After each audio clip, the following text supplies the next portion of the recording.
आज हम लोग पढ़ेंगे सर्कुलर मोशन का डायनेमिक्स।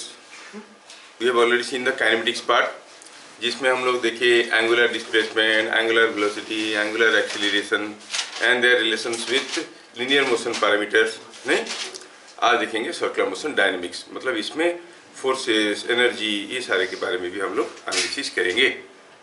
बड़ा इंटरेस्टिंग है। सर्कुलर मोशन काइनेमेटिक्स से क्वेश्चंस माइनर क्लासेस में आते हैं, लेकिन सर्कुलर मोशन चैप्टर से कोई क्वेश्चन अगर हायर क्लास में आता है तो इससे आता है। इसमें पूरा फ्री बॉडी डायग्राम, वो जो मैकेनिक्स कर रहे थे, सारा चीज़ की जरूरत पड़ेगा। ठीक है, चलिए शुरू करते हैं। कोई बॉडी अगर किसी एक सर्कुलर पाथ में घूम रहा है, ठीक है, क्या ये जरूरी है कि उसके ऊपर कोई एक्सटर्नल फोर्स आ रहा है? Yes, sir. मान लो कांस्टेंट स्पीड में जा रहा है, क्यों पक्का आएगा? क्यों? क्योंकि न्यूटन फास्ट लॉ कहता है जब तक एक्सटर्नल फोर्स नहीं देंगे वो तो कांस्टेंट वेलोसिटी में जाएगा। सर्कुलर पाथ में घूम रहा है मतलब पक्का उसके ऊपर एक्सटर्नल फोर्स है। पहले उस फोर्स को हम समझते हैं, क्या है वो फोर्स, कैसा है वो फोर्स, क्या है मैग्नीट्यूड, क्या है डायरेक्शन, कांस्टेंट है कि वेरिएबल है, जिसके चलते कोई बॉडी सर्कुलर पाथ में घूम रहा है। जो भी है वो फोर्स, उसको हम कहते हैं सेंट्रीपिटल फोर्स। क्यों सेंट्रीपिटल कहते हैं, थोड़ी देर में आपको पता चल जाएगा, क्योंकि वो डायरेक्टेड टुवर्ड्स सेंटर होता है। ठीक है, सो कोई बॉडी अगर सर्कुलर पाथ में घूम रहा है तो पक्का उसके ऊपर एक एक्सटर्नल फोर्स है। ये हम नहीं बोले, न्यूटन फास्ट लॉ बोल रहा है। ठीक है, क्योंकि जब तक एक्सटर्नल फोर्स नहीं देंगे कोई बॉडी जिस स्टेट में रहता है उसी स्टेट में ही रहेगा। मतलब अगर मोशन में है तो कांस्टेंट वेलोसिटी में मोशन करेगा। सर्कुलर पाथ में जा रहा है मतलब एक्सटर्नल फोर्स है। That external force which helps a body to rotate in a circular path is called centripetal force। अभी तक हम लोग इतना देखे। ठीक है, लिखेंगे इसको। Point number 1,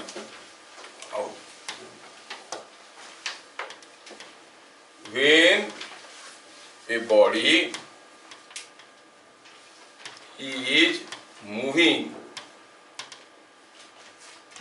in a circular path, there must be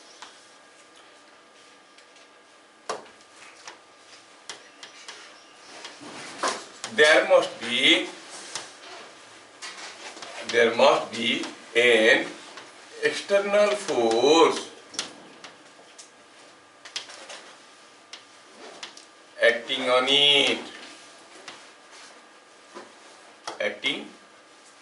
it, जब भी कोई बॉडी सर्कुलर पाथ में जा रहा है पक्का उसके ऊपर एक्सटर्नल फोर्स आता है। बहुत ही इंपॉर्टेंट आर्टिकल है, you will encounter this in class 11, हाँ ना, और बहुत सारी चीज़ें मैं बताने वाला हूँ इसके बारे में, तो थोड़ा ध्यान से देख लेना। When a body is moving in a circular path, there must be an external force acting on it. That external force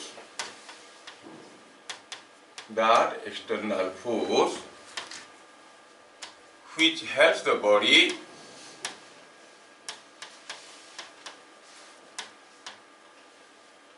to rotate in a circular path is called centripetal force. Centripetal force।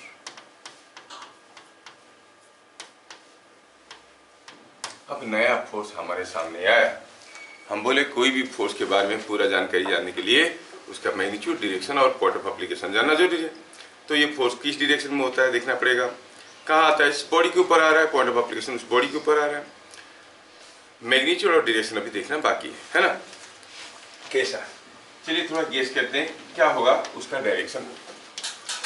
Direction जानने के लिए हम जानते हैं कोई body के ऊपर जो फोर्स आ रहा है, Newton second law again define करता है कैसे, rate of change in momentum. The force acting on a body is equal to rate of change in momentum. चलिए हम एक केस लेते हैं। सपोज यहाँ पर कोई बॉडी किसी सर्कुलर पाथ में घूम रहा है। Suppose here is a body particle and this particle is moving along this circular path. हमें पता करना है कि उसका डायरेक्शन क्या है। सपोज ये v स्पीड में जा रहा है और ये सर्किल में जो घूम रहा है उस सर्किल का रेडियस है r। ये v स्पीड में जा रहा है। Rate of change in momentum is the force. whenever force acts on a body, the body undergoes a change in momentum in the direction of force. चलिए मानते हैं कि ये यहाँ था और कुछ समय के बाद यहाँ पर आके पहुंचा है। कौन? The particle has reached here. Now it is moving with same speed. Rate of change in momentum का मतलब देखना है कि छोटा से इंटरवल में क्या चेंज इन मोमेंटम हुआ। पहले बात करते हैं कि अगर ये v स्पीड में जा रहा है तो कहेंगे यहाँ से यहाँ तक जाने में इसका मोमेंटम में कुछ बदलाव आया है। मोमेंटम का मैग्नीट्यूड में तो बदलाव नहीं आया, इधर m भी था, इधर भी m भी है, लेकिन डायरेक्शन में कुछ बदलाव आया है नहीं, इसलिए चेंज इन मोमेंटम होगा। तो फाइनल मोमेंटम कैसे था?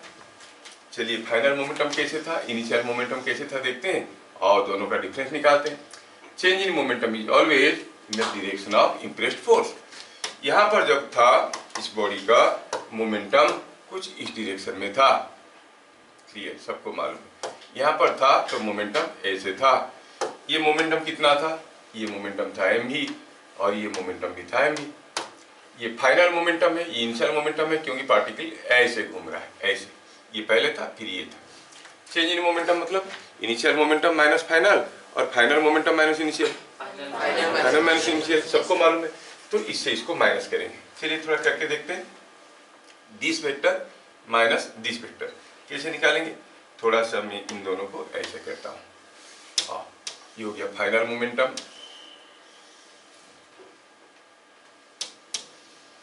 और इसके साथ क्या करना है मुझे? इनिशियल मोमेंटम को माइनस करना है। मतलब मैं क्या करूंगा, इसको थोड़ा ऐसे कर लेता हूँ। बात हुआ? I want to make use of parallelogram law. आपको याद होगा ट्रायंगल लॉ, ठीक है। पैरेललोग्राम लॉ भी तो बताया था, ट्रायंगल लॉ भी कर सकते हैं। ठीक है, इसको जोड़ देते हैं इसके साथ, ऐसे कर देते हैं, ठीक है। ट्रायंगल लॉ बना दिए। अब ये हो गया फाइनल मोमेंटम, ये हो गया माइनस ऑफ इनिशियल मोमेंटम। इन दोनों को जो जोड़ेंगे ये कैसे होगा? चेंज इन मोमेंटम कैसे होगा? ऐसे होगा। This is the direction of change in momentum, ठीक है। चेंज इन मोमेंटम का डायरेक्शन होगा। अच्छा, ये दोनों अगर बराबर मैग्नीट्यूड के हैं तो ये दोनों के साथ बराबर एंगल करेगा। तो क्या आप इमेजिन कर पा रहे हो? मैं आपको पैरेललोग्राम लॉ भी बताया था। ठीक है, ठीक, बताना बहुत मुश्किल नहीं है। देखो मैं पैरेललोग्राम लॉ यहीं पे आपको बताता हूँ। मैं क्या करता हूँ, ये जो वेक्टर है इसको यहाँ पर जोड़ने की बजाय इसको यहाँ पे जोड़ देता हूँ। फिर मैं एक पैरेललोग्राम कंप्लीट करता हूँ। यहाँ पे I completed the parallelogram like this, the diagonal represent the resultant. बात एक ही हुआ, कोई नया चीज नहीं बोल रहा। मेरा कहने का मतलब है क्या आपको यहाँ पे दिख रहा है? चलो पैरेललोग्राम लॉ नहीं बताया तो इसको माइनस कर दिया। ये दोनों के साथ बराबर एंगल करेगा। अब देखो ये वेक्टर कुछ ऐसा है, ये वेक्टर कुछ ऐसा है, और समझाने के लिए मैं ऐसे कर देता हूँ। इन दोनों के साथ बराबर एंगल करेगा तो क्या ये कुछ ऐसा नहीं हो जाएगा? बीचों बीच नहीं हो जाएगा? दोनों का मैग्नीट्यूड बराबर है तो when the magnitudes are equal resultant will make equal angle with both of them. दोनों वेक्टर का मैग्नीट्यूड बराबर है। ऐसे वही तो होगा, ये एंगल वही तो बता रहा हूँ। यहाँ से यहाँ बताया कि दोनों के साथ बराबर एंगल कर रहा है, क्योंकि इसका मैग्नीट्यूड बराबर है तो ये एंगल बराबर है। तो ये ऐसे जाएगा कि नहीं जाएगा? That means it is directed toward the centre.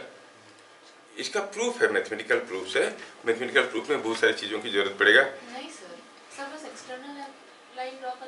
नहीं, मैग्नीट्यूड निकालने के लिए तरीका है, वो लंबा हो जाएगा। तुम लोग एक्सेप्ट कर लेना, नहीं तो डेरिवेशन करेंगे। अन्य से लंबा चाहोगे तो डेरिवेशन भी कर देंगे तुम लोगों के लिए, कोई दिक्कत नहीं। डेरिवेशन कर दूं? चलो कर देते हैं, पूरा डेरिवेशन कर लेते हैं। डेरिवेशन ऑफ, चलो खाली समझ में आया कि ये अभी इतना अंदर की तरफ जा रहा है, वो बात समझ में आया। मैग्नीट्यूड भी निकाल देता हूँ डेरिवेशन करके, तुम लोग समझदार हो, समझ लोगे। क्या पता चला? Direction and magnitude of centripetal force.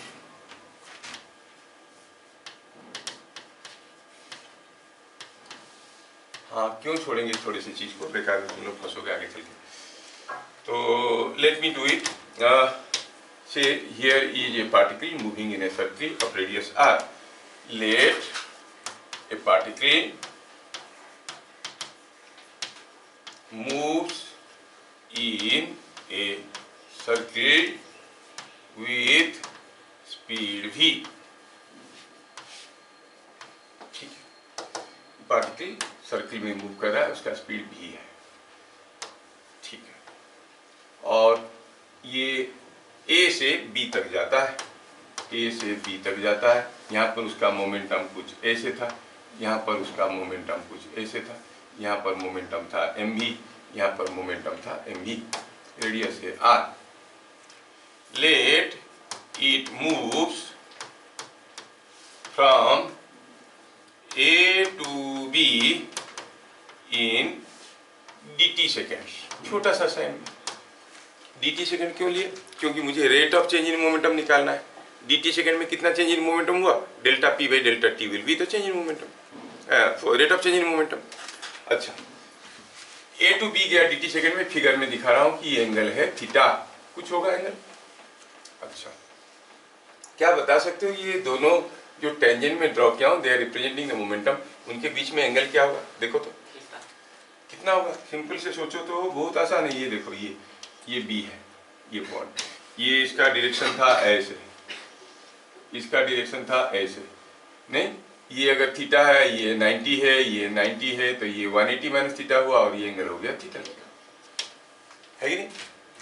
तो दोनों जो मोमेंटम है P1 एंड P2, P1 चलो यहाँ का मोमेंटम कहते हैं, वेक्टर है, P2 यहाँ का मोमेंटम कहते हैं, इन दोनों के बीच में एंगल है थीटा, ठीक है। और A से B तक गया है कितना समय में? dt सेकेंड में। क्या स्पीड में? v स्पीड में गया है, v स्पीड में क्या गया? तो आप क्या कहोगे? A से B तक का जो डिस्टेंस है, arc length, that arc length is equal to v into dt। क्या समझ में आया? But that can be otherwise related to r and theta by the relation r theta, arc length is equal to r theta. आया समझ में? चलिए, during this interval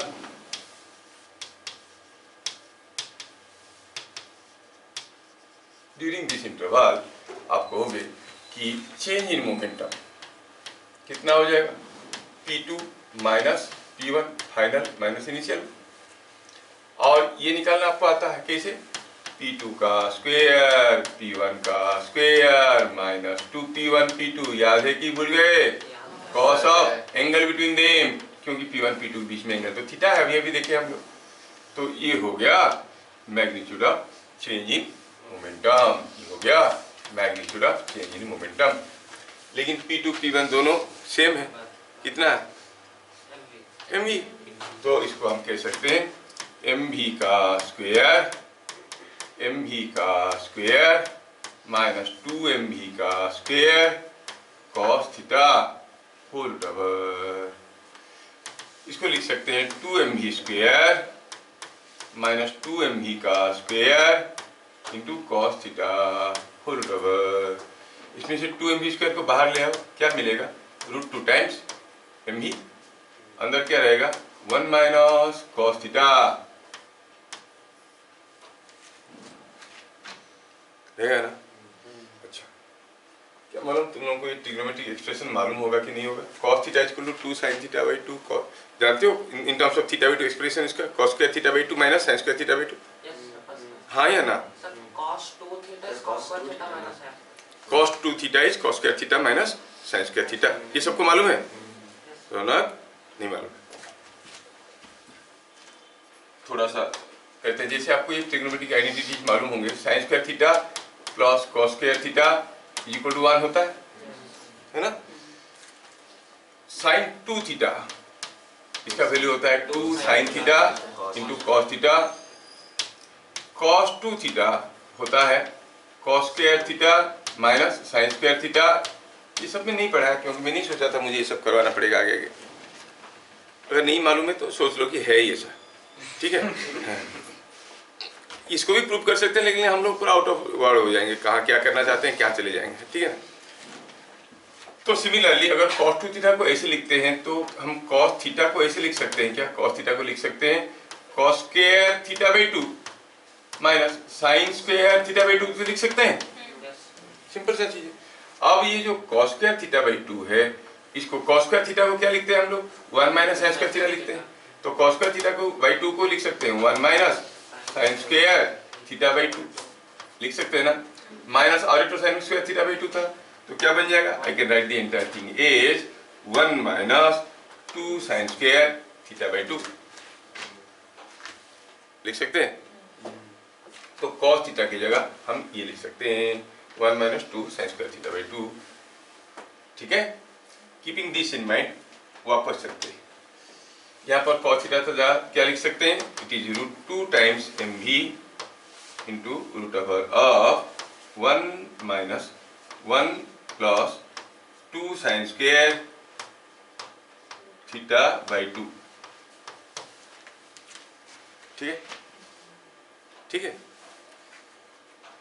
अब ये क्या हो गया, सिंपल बन गया। सिंपल करो, ये 1 कैंसिल हो गया, 2 sin स्क्वायर थीटा बाई 2 का √2 रह जाएगा। क्या मिलेगा, √2 बाहर आएगा, बन जाएगा 2mv। नहीं, अंदर क्या रहेगा, sin थीटा बाई 2। यहाँ तक की बातें समझ में आया?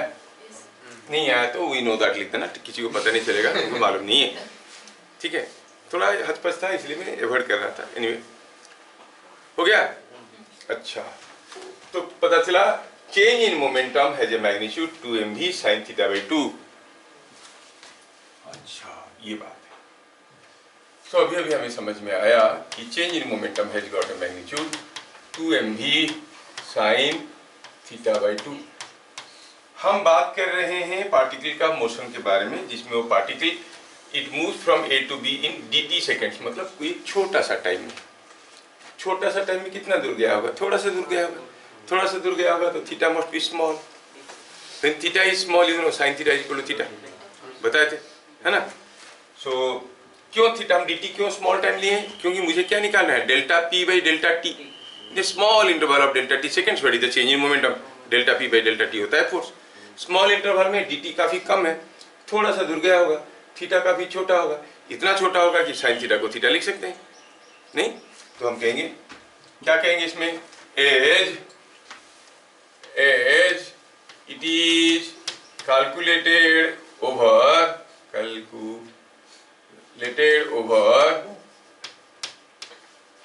a very small time. Why very small time, you understand? dt why very small time, क्योंकि मुझे फोर्स निकालना है भैया, delta p by delta t।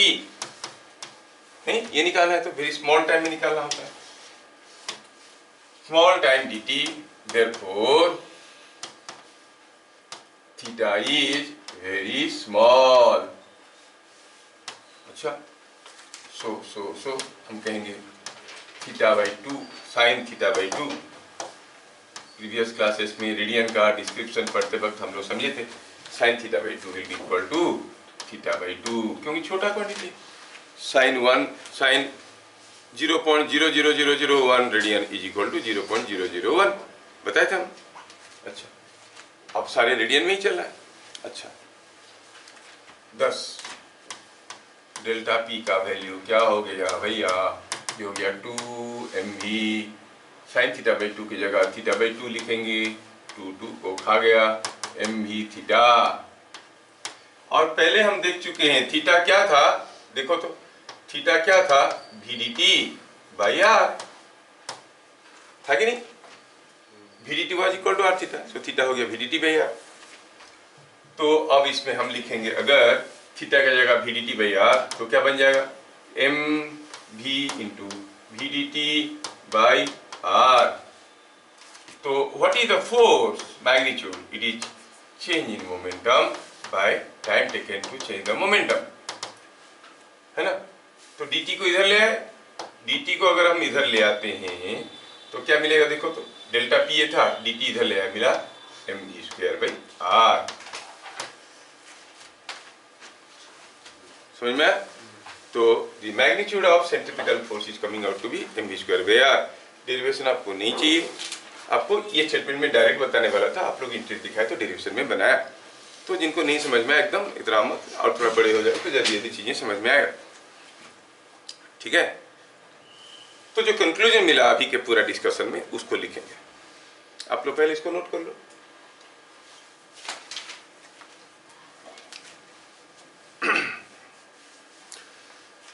तो पहला स्टेटमेंट था कि whenever a body is moving in a circular path, there must be some external force acting on it. That external force which helps it to rotate in a circular path is called centripetal force। बीच में derivation भूल जाओ। Next statement क्या है, next statement में लिखेंगे। और number 3, the centripetal force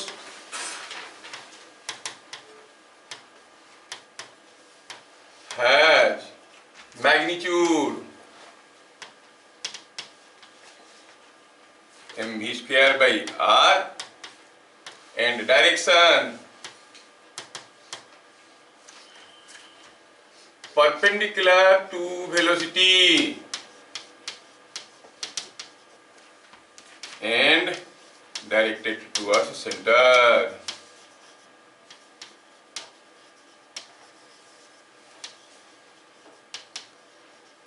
कहने का मतलब है कोई बॉडी अगर सर्कुलर पाथ में घूम रहा है तो अगर इसका मास m है और उसका स्पीड अगर v है तो पक्का उसके ऊपर एक एक्सटर्नल फोर्स आ रहा है।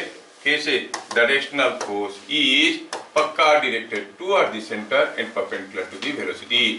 यही फोर्स को हम कहेंगे सेंट्रीपिटल फोर्स, जिसका मैग्नीट्यूड क्या है? mv स्क्वायर भैया, समझ में? जब भी कोई बॉडी सर्कुलर पाथ में घूम रहा है उसके ऊपर पक्का एक फोर्स आ रहा है F, जो कि परपेंडिकुलर टू इट्स वेलोसिटी, पक्का। और वो कौन सा फोर्स है? External force. It must be N external force. बिना एक्सटर्नल फोर्स का मोमेंटम क्यों बदलेगा? न्यूटन सेकंड लॉ कहता है कि एक्सटर्नल फोर्स देंगे तभी मोमेंटम बदलेगा। तो कोई भी बॉडी अगर सर्कुलर पाथ में घूम रहा है तो पक्का मिलेगा आपको उसके ऊपर कोई ना कोई एक फोर्स है, एक्सटर्नल फोर्स है। ये नहीं कि और बाकी फोर्स नहीं, बाकी फोर्स हो सकते हैं, लेकिन एक फोर्स तो पक्का होगा जो उसको घुमा रहा होगा, है ना? और वो फोर्स कैसा है? Directed toward centre. यहाँ पर F क्या है? F is centripetal force. और ये सेंट्रीपिटल फोर्स जो है उसका मैग्नीट्यूड क्या है? इसका मैग्नीट्यूड है mv स्क्वायर बाई r। समझ में आया? क्या लग रहा है आपको? ये फोर्स कांस्टेंट फोर्स है। मान लो कांस्टेंट स्पीड में घूम रहा है, फोर्स तो वेक्टर है। जब वो पार्टिकल यहाँ पर है वो फोर्स इधर को है, जो पार्टिकल यहाँ पर है फोर्स इधर को है, जो पार्टिकल यहाँ पर है फोर्स इधर को है। फोर्स का मैग्नीट्यूड कांस्टेंट हो सकता है लेकिन डायरेक्शन तो बदल ही रहा है, because the particle is in motion, so it's a variable force. Force बदल रहा है तो एक्सीलरेशन बदल रहा है। कैसे बदल रहा है? हो सकता है फोर्स का मैग्नीट्यूड कांस्टेंट है, एक्सीलरेशन का मैग्नीट्यूड कांस्टेंट है, डायरेक्शन भी तो बदल रहा है। तो आप कहोगे ये यूनिफॉर्म एक्सीलरेशन मोशन है कि नॉन यूनिफॉर्म एक्सीलरेशन मोशन हुआ? नॉन यूनिफॉर्म एक्सीलरेशन मोशन, ठीक है। इट्स ए वेरिएबल फोर्स, ध्यान रखना ये वेरिएबल फोर्स है। Why because the direction is changing, एक वेरिएबल फोर्स है। So the motion is non uniform acceleration motion. तो हमारा वो v इक्वल टू प्लस 80 वगैरह गए, वो किसी काम में नहीं लगेंगे। समझ में आया? सेंट्रीपिटल फोर्स का डायरेक्शन कैसे होता है? Toward the centre. क्यों टुवर्ड द सेंटर हुआ? हम चेंज इन मोमेंटम करके दिखाया आपको। चेंज इन मोमेंट का डायरेक्शन होता है toward the direction in the direction of force. तो फोर्स का डायरेक्शन चेंज इन मोमेंटम का डायरेक्शन बराबर हुआ, ठीक है। शायद डायरेक्शन समझने में कुछ लोगों को थोड़ा सा दिक्कत हुआ होगा, मैं थोड़ा सा दिखा भी देता हूँ यहाँ। अगर मैं आपको ट्रायंगल लॉ नहीं बताया, पैरेललोग्राम लॉ नहीं बताया तो मैं अभी बता देता हूँ। देखो ये कोई वेक्टर है, ये वेक्टर के साथ अगर आपको ये वेक्टर जोड़ना है, ये वेक्टर जोड़ना है, आप ये दोनों वेक्टर को जोड़ना चाहते हो तो आपको मालूम है कि जोड़ने की तरीका हुआ कि पहले आप क्या करोगे? किसी एक वेक्टर को लोगे यहाँ से और इसके साथ दूसरा वेक्टर को ऑर्डर में जॉइन करोगे, हो गया? और ये बन गया था आपका रिजल्टेंट वेक्टर, है कि नहीं? अच्छा, दूसरा तरीका हुआ कि अगर इसको आप निकालना चाहते हो, इसको कहते हैं ट्रायंगल लॉ, जो आप जानते हो। दूसरा तरीका हुआ पैरेललोग्राम लॉ। कैसे करेंगे? पहले एक वेक्टर को लीजिए, पहले एक वेक्टर को लीजिए, दूसरा वेक्टर को उसका टेल पे जोड़िए, ये वेक्टर को इसका टेल पे जोड़िए। Now you see they are representing two sides of a parallelogram. कैसा पैरेललोग्राम? पहले उस पैरेललोग्राम को कंप्लीट तो करें, ऐसा, ठीक है। पैरेललोग्राम, ये पैरेललोग्राम का दो साइड को रिप्रेजेंट करें। This parallelogram has got two diagonals, एक ऐसा diagonal, एक ऐसा diagonal. That diagonal which is starting from their initial point, यहाँ से शुरू हो रहा है जो diagonal, वो डायगोनल क्या रिप्रेजेंट करता है? वो रिप्रेजेंट करता है resultant of the two vectors. बात एक ही हुआ ना, कुछ अलग है क्या? देखो तो इसको यहाँ पर जोड़ते इसे जोड़ देते, यहाँ पर ये पैरेललोग्राम बने, इसको कहते हैं पैरेललोग्राम लॉ। कुछ तो एक्स्ट्रा नहीं है इसमें, देयर इज नथिंग एक्स्ट्रा। समझ में आया? ये जो लॉ है वेक्टर एड करने का, इसको पैरेललोग्राम लॉ कहते हैं। इसमें ये समझ में आता है कि अगर ये दोनों बराबर मैग्नीट्यूड के होंगे तो ये दोनों के साथ बराबर एंगल करेगा। करेगा कि नहीं करेगा? ये एंगल बराबर एंगल करेगा अगर ये दोनों बराबर मैग्नीट्यूड के हैं। अगर बराबर मैग्नीट्यूड के नहीं है, इसका मैग्नीट्यूड अलग अलग है, तो फिर बड़े वाले वेक्टर के साथ छोटा एंगल करेगा, छोटे वाले वेक्टर के साथ बड़ा एंगल करेगा। ये चीजें तो समझ में आता है आपको। मान लो कि हम कहेंगे ये दो वेक्टर को मैं जोड़ रहा हूँ, एक बड़ा वेक्टर है और ये छोटा वेक्टर है। अब इनका रिजल्टेंट निकालूंगा तो I have to make use of parallelogram law. I find the resultant is making like this, means बड़े वेक्टर के साथ छोटा एंगल, छोटे वेक्टर के साथ बड़ा एंगल। मतलब resultant will be more inclined to the bigger force.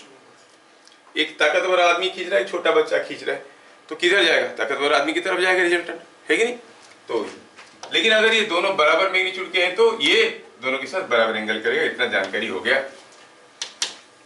Now अब हम बात कर रहे थे, कोई पार्टिकल अगर सर्कुलर पाथ में घूम रहा है, ये सर्कुलर पाथ में, यहाँ पर उसका कुछ मोमेंटम है, इनिशियल मोमेंटम, थोड़ी देर के बाद दूसरा मोमेंटम है, आपको चेंज इन मोमेंटम निकालना है। ये इनिशियल मोमेंटम था, थोड़ी देर के बाद ये दूसरा मोमेंटम में जा रहा है।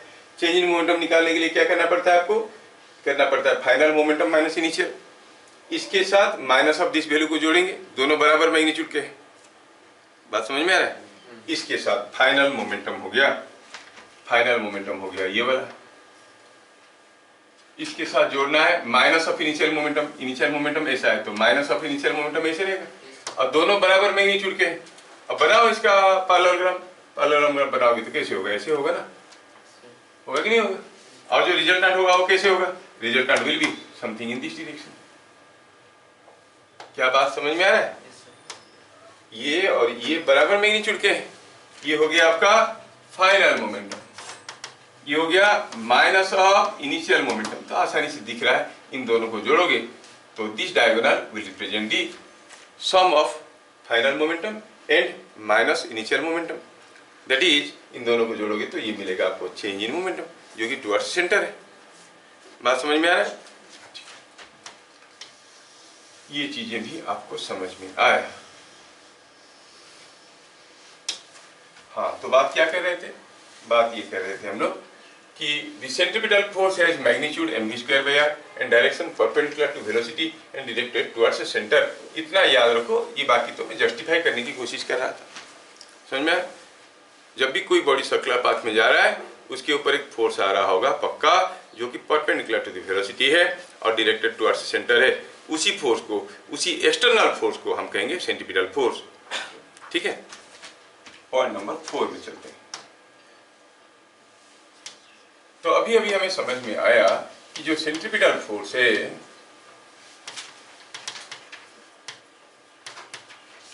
वो क्या है? It is mv²/r। थोड़ा थमो, सोचो और बताओ, सेंट्रीपिटल फोर्स आने से बॉडी सर्कुलर पाथ में घूमता है कि सर्कुलर पाथ में घूमने से सेंट्रीपिटल फोर्स डेवलप होता है? हाँ, बिना फोर्स का तो स्ट्रेट लाइन में ही जाएगा। फोर्स आएगा तभी वो सर्कुलर पाथ में घूमेगा। जो सर्कुलर पाथ में घूमेगा मतलब फोर्स लगने के कारण हुआ। फोर्स लगने से पहले तो सीधा जा रहा था, लगने से सर्कुलर पाथ में घूमेगा तो सर्कल का रेडियस क्या होगा? वो रेडियस क्या हो जाएगा? क्लियरली पता चल रहा है कि इट इज mv²/f। मतलब कितना फोर्स लगा रहा, पार्टिकल मूव कर रहा था, उसके पास m था, v था, आपने फोर्स लगाया परपेंडिकुलर टू द वेलोसिटी, तभी जाके सर्कुलर पाथ में घुमा।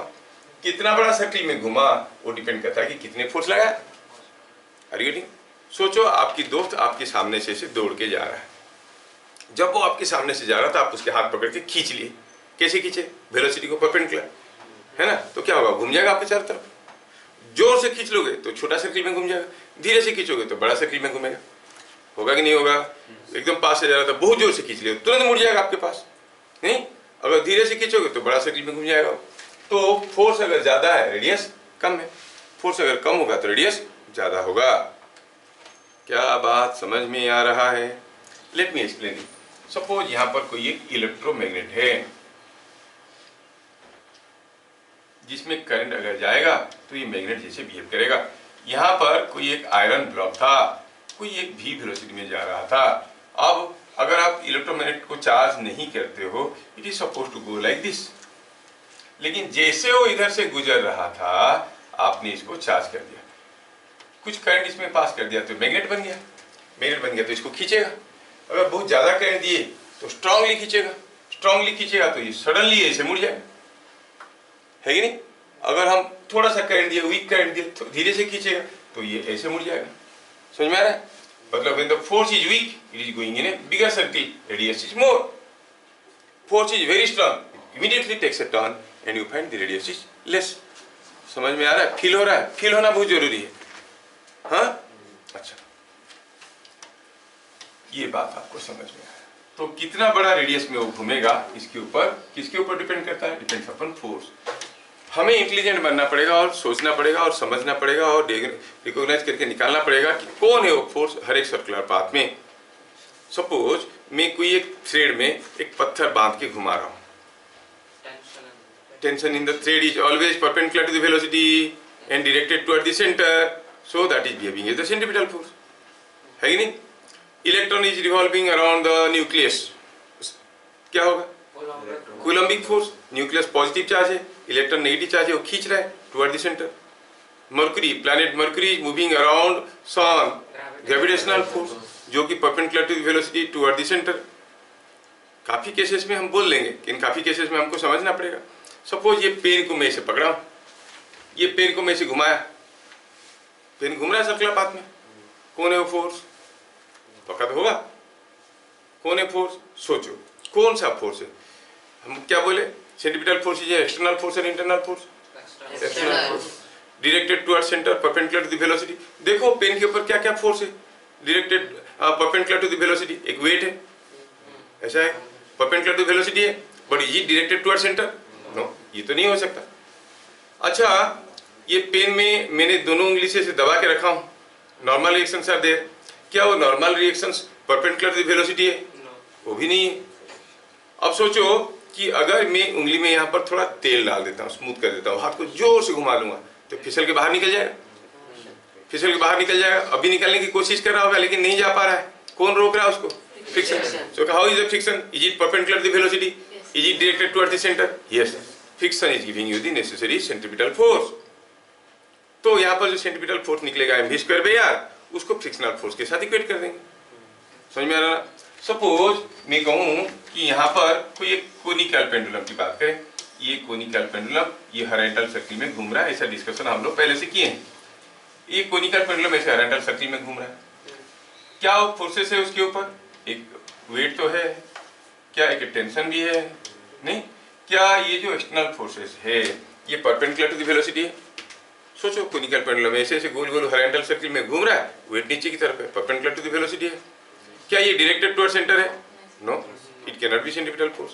टेंशन, देखो ये कोनिकल पेंडुलम ऐसा है, ये ऐसे ऐसे घूम रहा है, नहीं, वेलोसिटी ऐसा है, तो क्या टेंशन परपेंडिकुलर टू वेलोसिटी है? हाँ है।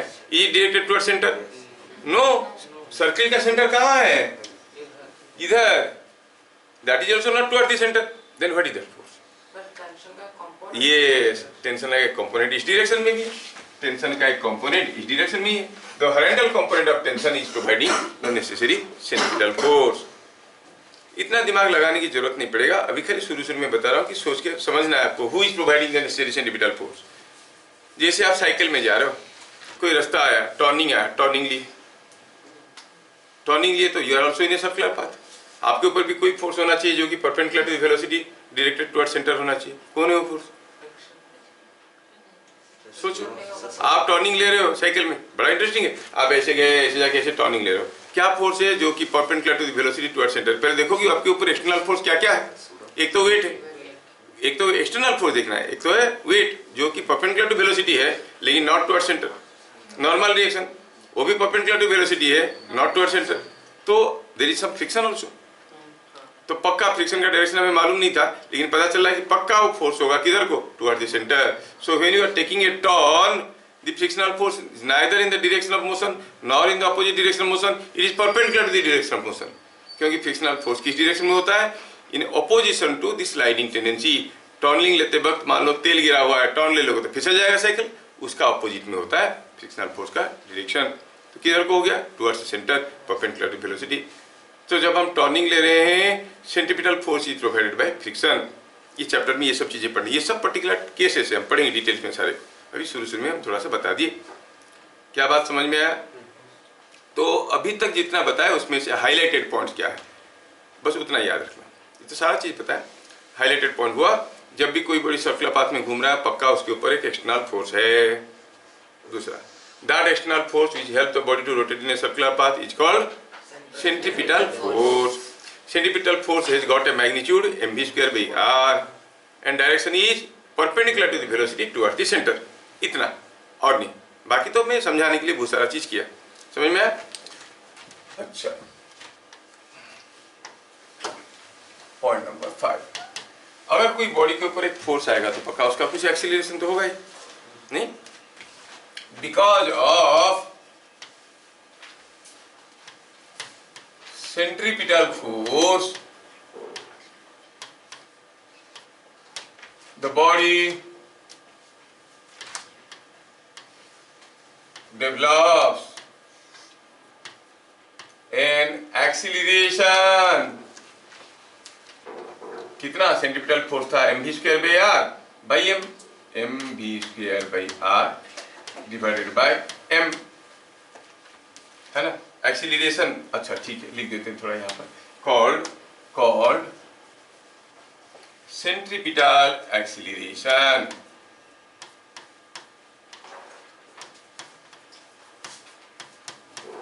क्या हो जाएगा centripetal acceleration? Centripetal force by mass. Force क्या था? mv square by r by mass, क्या हो गया? v स्क्वायर बाई, किस डायरेक्शन में होगा? जिधर को फोर्स है। डायरेक्शन क्या है? Directed towards centre. तो कोई बॉडी अगर सर्कुलर पाथ में जा रहा है v स्पीड में, उसका एक्सीलरेशन क्या है? v स्क्वायर बाई आर, किधर को? Towards centre. क्या बात समझ में आ रहा है? कोई बॉडी सर्कुलर पाथ में जा रहा है, दैट मीन्स व्हेन, ये क्वेश्चन आता है इसके ऊपर, when a body of mass m moves with constant speed, constant speed v in a circle of radius r, the acceleration is v square by r. ये याद रखना। समझ में आया? कोई बॉडी अगर सर्कुलर पाथ में घूम रहा है कांस्टेंट स्पीड में, तो उसका एक्सीलरेशन हुआ v स्क्वायर बाई आर। अगर स्पीड कांस्टेंट नहीं, थम्बो, थोड़ी देर में करेंगे, तो फिर उसका टेंजेंशियल एक्सीलरेशन रहेगा। मान लो स्पीड बढ़ रहा है तो दो एक्सीलरेशन रह जाएंगे, एक टेंजेंशियल एक्सीलरेशन रह जाएगा और ये एक्सीलरेशन रह जाएगा। दोनों एक्सीलरेशन का रिजल्टेंट निकालना पड़ेगा। समझ में आ रहा है? अच्छा, when a body of mass m moves in a constant with constant speed v in a circular radius r, the acceleration is v square by r। अब कोई बॉडी का एक्सीलरेशन हुआ तो एक सूडो फोर्स एक्सपीरियंस करेगा। किधर को करेगा? Opposite to acceleration. तो यहाँ पर सूडो फोर्स किस डायरेक्शन में होगा? टुवर्ड्स सेंटर और अवे फ्रॉम सेंटर। उस सूडो फोर्स को इस चैप्टर में हम कहते हैं सेंट्रीफ्यूगल फोर्स। समझ में आया? क्या कहेंगे पॉइंट नंबर 6 में? Due to centripetal acceleration, the body experiences an inertia force called centrifugal force।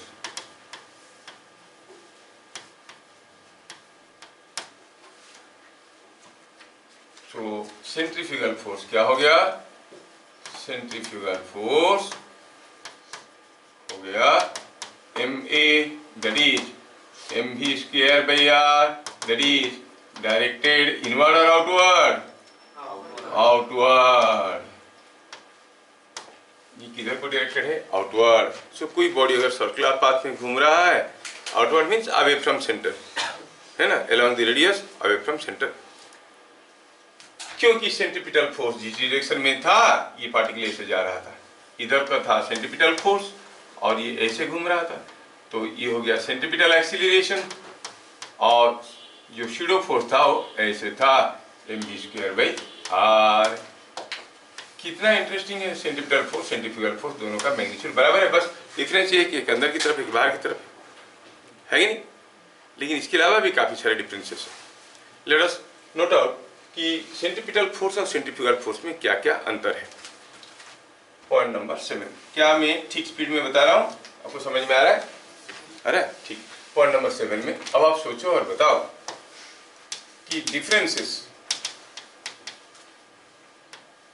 Between centripetal force and centrifugal force,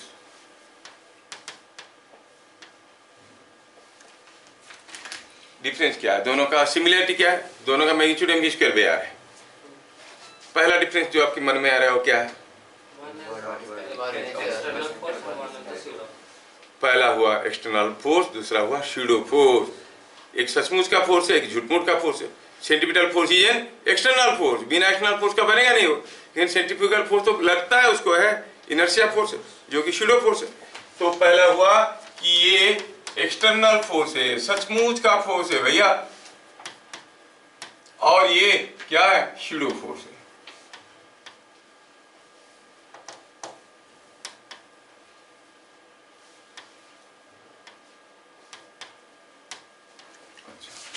दूसरा, one is directed towards the center, perpendicular to the velocity, other directed away from the center. Okay, directed towards the center.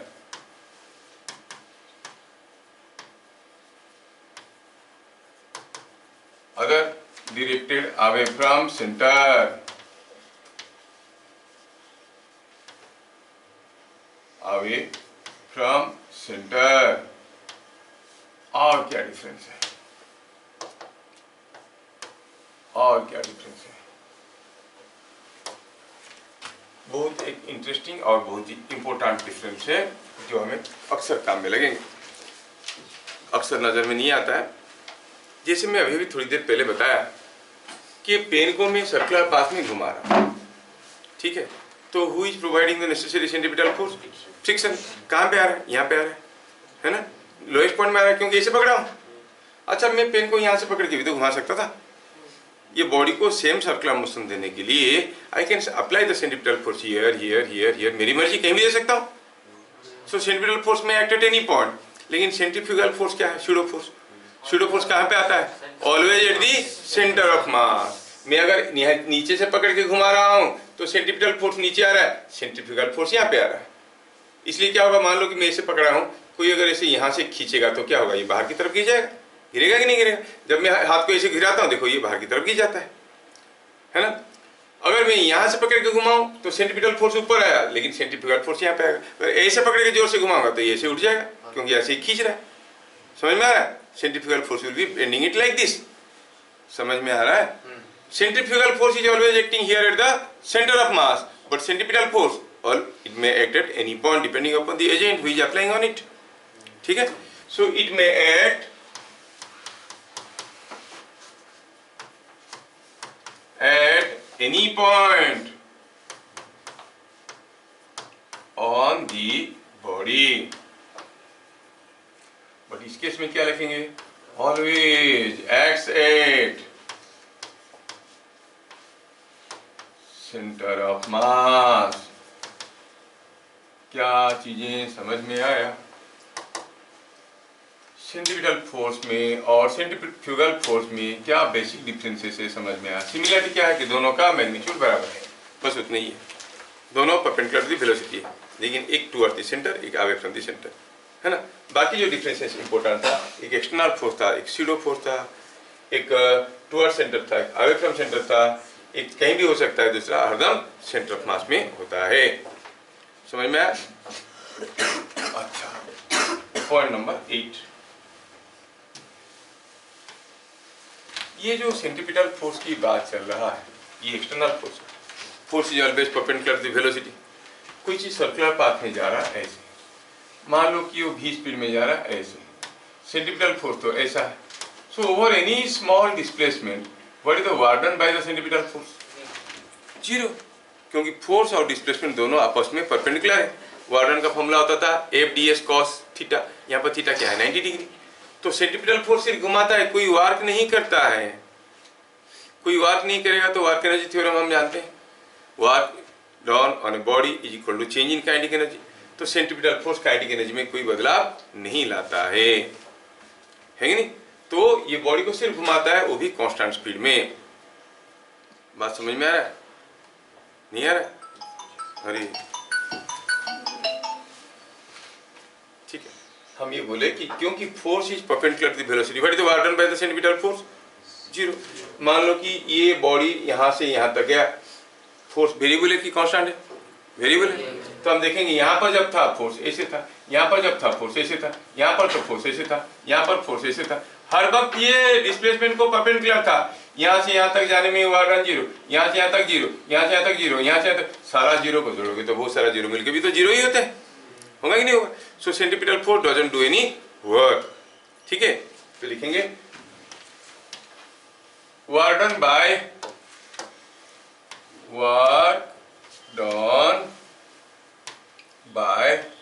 centripetal force is zero।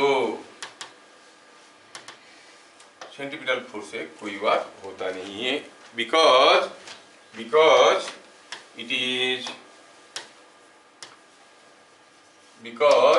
it is always perpendicular to velocity।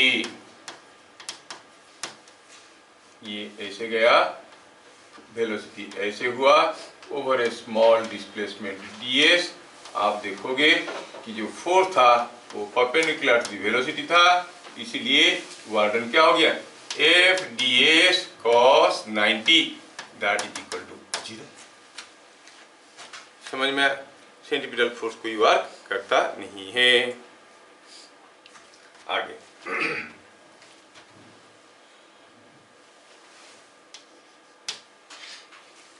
Centripetal force का एक दूसरा formula देखते हैं। कोई चीज circular path में जा रहा है, ये उसका रेडियस है और वो जा रहा है v स्पीड में। आप जानते हो कि जो एंगुलर स्पीड है वो v/r है और जो सेंट्रीपिटल फोर्स है वो mv²/r है। अगर v के जगह हम ω/r लिख देते हैं भैया तो क्या बनेगा? देखो तो m⍵²r। So if a body is rotating in a circular path with angular velocity omega, तो उसके ऊपर सेंट्रीपिटल फोर्स का फॉर्मूला क्या हो गया? m⍵²r। आया समझ में? Is it understood? m⍵²r हुआ। ठीक है, अब यहाँ पर थोड़ा सा एक एक्स्ट्रा चीज देंगे which is missing in your class 11 book also। कोई छोटा सा पार्टिकल है घूम रहा है तो आप रेडियस पता कर लिए। हो सकता है कि मैं ऐसा कोई एक बड़ा सा बॉडी को किसी पत्थर में बांध के घुमा रहा हूं, तो आर क्या लेंगे? हमें सोचना पड़ेगा मुझे आर क्या लेना है। ठीक है, चलिए थोड़ा सोचते हैं इसको। For a distributed mass system, तो अभी हम देखें सेंट्रीपिटल फोर्स का दो फॉर्मूला। ये किसके लिए? For point mass.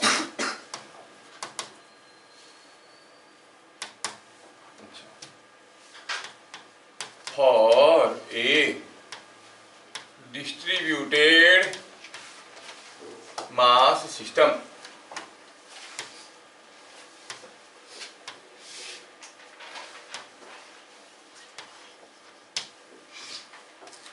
सपोज ऐसे समझते हैं कि कोई डंडा है, ठीक है, और इसका कुछ मास है और इस डंडे को आपने ऐसे बांध के ऐसे घुमा रहा है। आपको पता ये करना है कि डंडे के ऊपर सेंट्रीपिटल फोर्स क्या आ रहा है, सेंट्रीफ्यूगल फोर्स क्या आ रहा है, कुछ भी। जितना सेंट्रीपिटल फोर्स उतना सेंट्रीफ्यूगल फोर्स, खाली डायरेक्शन उल्टा होता है। अब देखना है कि सेंट्रीफ्यूगल फोर्स क्या आ रहा है। तो हम जानते हैं सेंट्रीफ्यूगल फोर्स, मान लो कि ओमेगा एंगुलर स्पीड में घूम रहा है।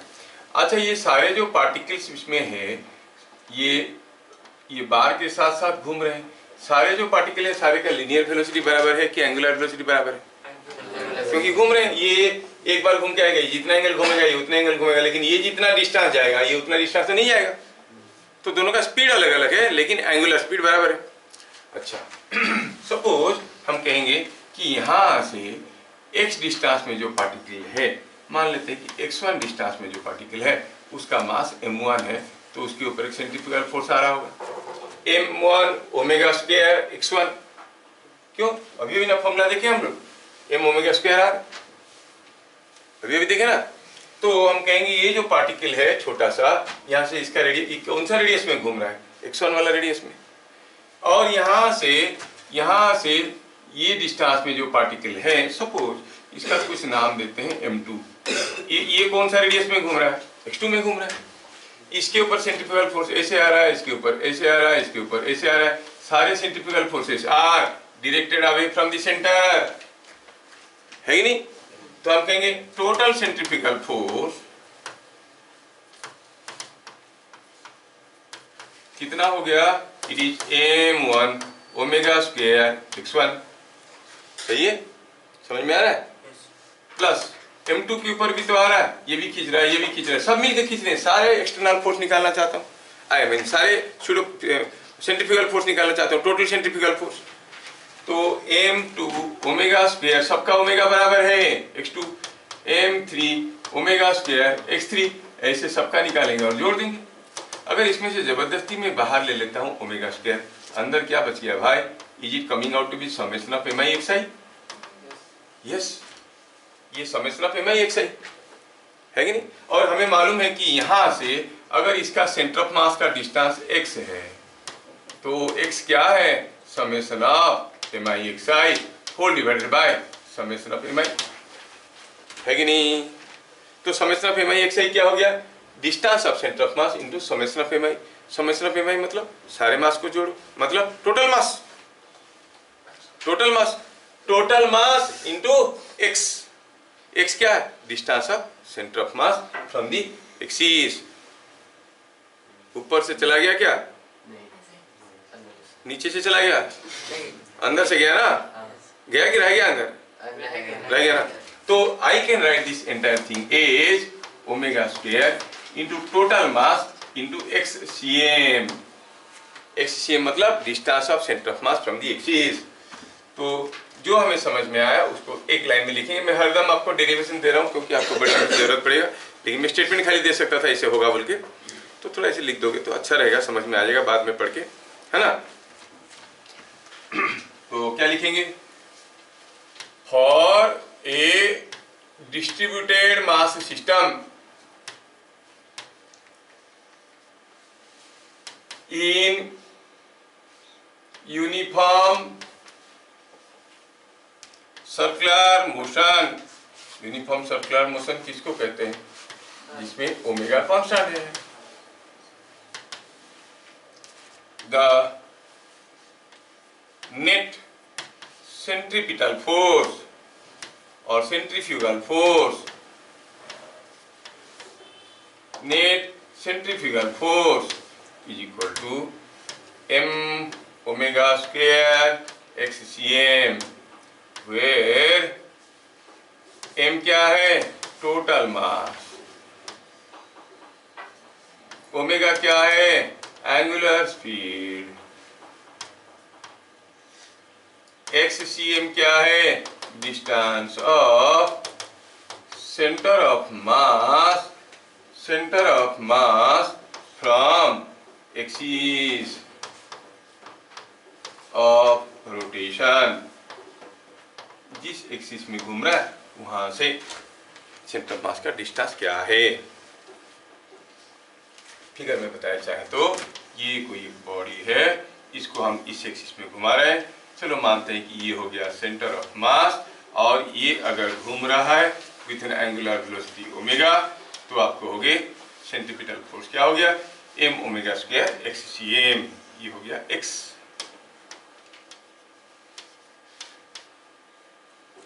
समझ में आया?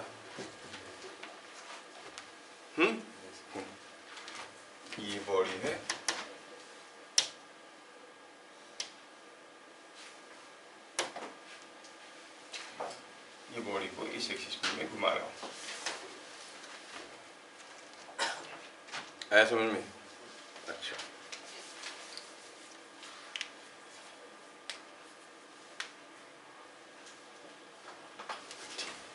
कितना समझ में आया थोड़ा देखते हैं, फिर इसको आगे बढ़ाएंगे हम लोग।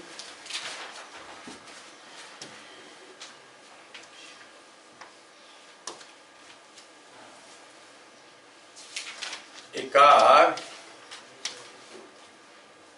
is moving in a circle of radius 100 meters with speed 90 km per hour.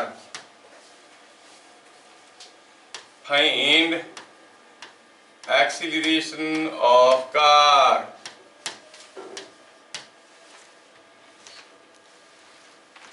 क्या बता सकते हो? कोई कार किसी सर्कुलर पाथ में घूम रहा है, 100 मीटर का रेडियस। हमें एक्सीलरेशन निकालने का ढेर सारे तरीका मालूम था। v = u + at कहते थे, जो कि यहाँ पर एप्लीकेबल नहीं है। f/m कहते थे, वही एप्लीकेबल नहीं है। यहाँ पर हम f नहीं दिया, m नहीं दिया, लेकिन हमें मालूम है सर्कुलर पाथ में घूम रहा है तो उसके पास एक्सीलरेशन होगा। कितना होगा वो? Centripetal acceleration. कितना? v²/r।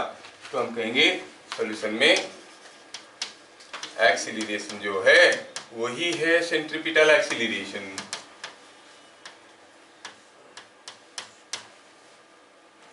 तो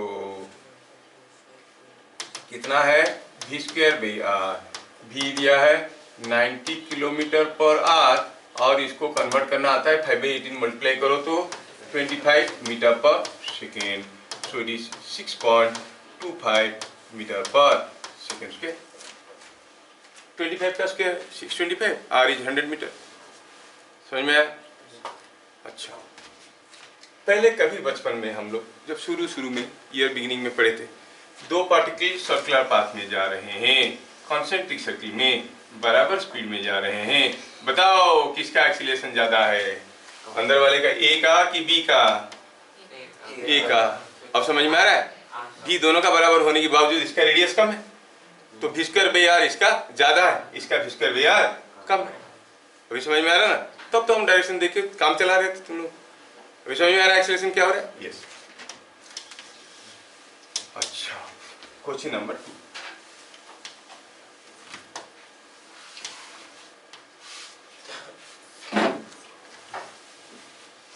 When a particle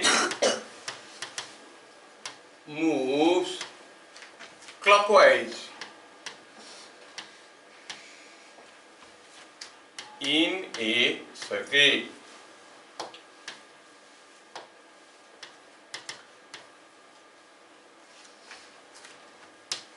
while passing through a point P, its acceleration is to east। East की तरफ होता है एक्सीलरेशन। कोई एक पॉइंट P में जब जाता है उसका एक्सीलरेशन होता है टुवर्ड्स ईस्ट। कैसे घूम रहा है? क्लॉकवाइज घूम रहा है। If it rotates anti clockwise,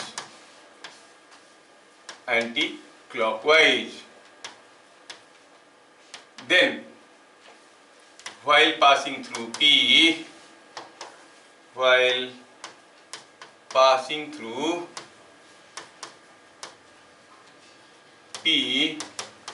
what will be direction of acceleration? सोचो डायरेक्शन ऑफ एक्सीलरेशन। कोई पार्टिकल सर्कुलर पाथ में घूम रहा है क्लॉकवाइज, वो जब ऐसे घूम रहा था तो किसी एक पॉइंट P में जाते वक्त उसका एक्सीलरेशन था towards centre and towards east. अगर वो एंटी क्लॉकवाइज घूमता तो तभी तो टुवर्ड्स सेंटर ही होगा। It will be in the direction of east. ये मत सोचना कि क्लॉकवाइज था ईस्ट होगा, एंटी क्लॉकवाइज होगा वेस्ट हो जाएगा। No, it will be same. समझ में आ रहा है ना? It is always towards the centre. ठीक है, सो आंसर क्या हो गया? आंसर हो गया सेम, क्योंकि वो ऐसे घूमे या ऐसे घूमे, ये पॉइंट में जाते वक्त उसका acceleration is always toward the centre, and that is if it is towards east in case of clockwise rotation, in case of anti clockwise also it will be same towards east. समझ में आ रहा है?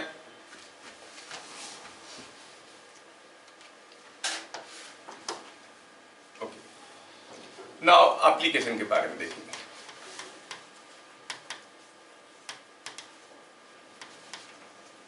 Application of knowledge of centripetal force. हम ये जानना चाहते हैं कि जो सेंट्रीपिटल फोर्स है, हम पढ़े सेंट्रीफ्यूगल फोर्स पढ़े। अभी मान लो कोई बॉडी सर्कुलर मोशन में है, उसके ऊपर फोर्स एनालिसिस करना चाहते हैं। सर्कुलर मोशन में है तो एक्सीलरेटेड मोशन में है। जब वो कोई बॉडी एक्सीलरेटेड मोशन में है, हम फ्री बॉडी डायग्राम में क्या चेंज करते थे? सारा एक्सटर्नल फोर्स के साथ साथ स्यूडो फोर्स को दिखाते थे, है कि नहीं? अभी सर्कुलर मोशन एक्सीलरेटेड मोशन है कि नॉन एक्सीलरेटेड मोशन है? Accelerated motion. तो इसके अगर फोर्स एनालिसिस करना पड़ेगा तो फ्री बॉडी डायग्राम में सारा एक्सटर्नल फोर्स के साथ साथ हमें कौन सा फोर्स दिखाना पड़ेगा? Pseudo force. वो कौन है? Centrifugal force. हम कभी सेंट्रीपिटल फोर्स नहीं दिखाते हैं। क्यों? क्योंकि हम तो सारा एक्सटर्नल फोर्स दिखाए ना, उनमें से कोई होगा सेंट्रीपिटल फोर्स, हम अकेले में उसको दिखाने की कोई जरूरत नहीं। So in the free body diagram we have to show all external forces जितना आ रहा है, plus centrifugal force. Centripetal force को कभी नहीं दिखाएंगे, क्योंकि centripetal force is an external force. अगर आप फ्री बॉडी डायग्राम में सारा एक्सटर्नल फोर्स दिखाया तो ऑलरेडी वो दिख चुका है, उसमें कोई होगा उसमें से। सेंट्रीफ्यूगल फोर्स को दिखाना होता है। समझ में आया? तो इसको सॉल्व करने का क्लू हुआ ये, for force analysis, for force analysis of a body in circular motion,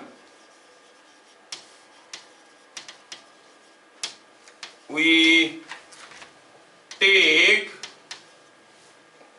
the centrifugal force,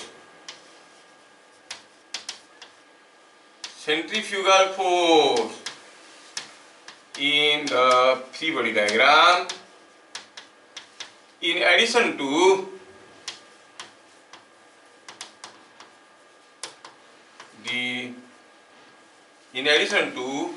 all the external forces.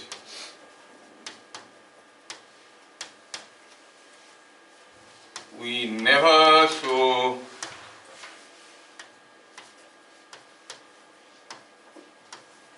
the centripetal force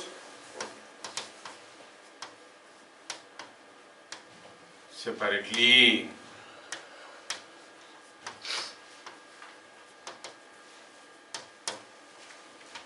तो फ्री बॉडी डायग्राम में हमें सेंट्रीफ्यूगल फोर्स दिखाना चाहिए, सेंट्रीपिटल फोर्स दिखाने की जरूरत नहीं।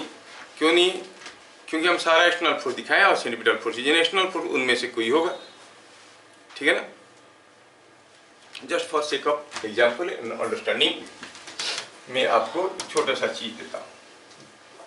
मान लो कि यहाँ पर कोई एक थ्रेड है और इस थ्रेड से मान लो एक बॉब ऐसे झूल रहा, आपको कहा गया थ्रेड को तोड़ो, ब्रेक दिस थ्रेड। तो यूजुअली आप क्या करें? खींच लोगे इसको, खींच लोगे, तोड़ दो। नहीं, खींचना मना है, फिर भी तोड़ो। कैसे तोड़ेंगे? क्या आपको समझ में आ रहा है कि अगर ये बॉब को अगर जोर से मार दोगे तो जब वो आगे जाएगा थ्रेड टूट जाएगा? हो सकता है नहीं? कोई चीज झूल रहा है, उसको जोर से ढकेल दोगे, मान लो कोई बैठा है, कोई मान लो ये थ्रेड का ऐसा बहुत ज्यादा स्ट्रेंथ नहीं, कोई झूले में बैठा हुआ दे, अब जोर से पुल के दे, रस्सी टूट गया, पुश कर दिया तो रस्सी टूट गया। होता ही नहीं होता ऐसे? क्यों टूट जाता है रस्सी? Let us make it a question and see. हाँ, तो यहाँ पर क्या दिया गया है? क्वेश्चन में दिया गया है the thread is 5 meter long and it can withstand a maximum tension of say something like 30 newtons. The bob is of mass 2 kg. Find what minimum velocity must be minimum horizontal velocity. What minimum horizontal velocity? Horizontal velocity